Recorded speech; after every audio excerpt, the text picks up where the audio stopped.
own race. You to run your own race. Because at the end of it, there is a reward.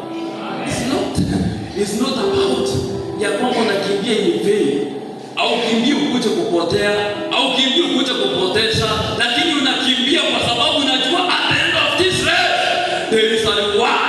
Bwana Yesu asifiwe.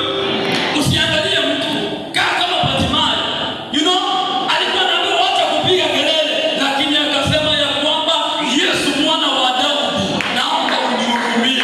Maana alielewa kama kuna mtu mwenye ni kipofu ni mimi. Hao wenye wanapiga wananiambia ninyamaze, wao wako sawa wanaona. Ndio maana wananiambia ninyamaze. Lakini mimi nimekuwa kipofu. Mama yangu hawezi nisaidia. Kama kuna mwenye atanisaidia ni huyu wananiambia nisipige kelele. Lazima nipige hadi anisikie.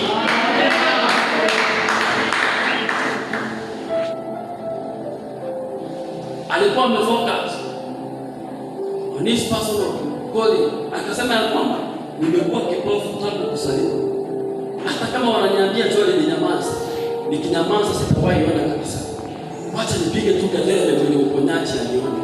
Na jamaa akapiga kelele, Yesu mwana wa Daudi, naomba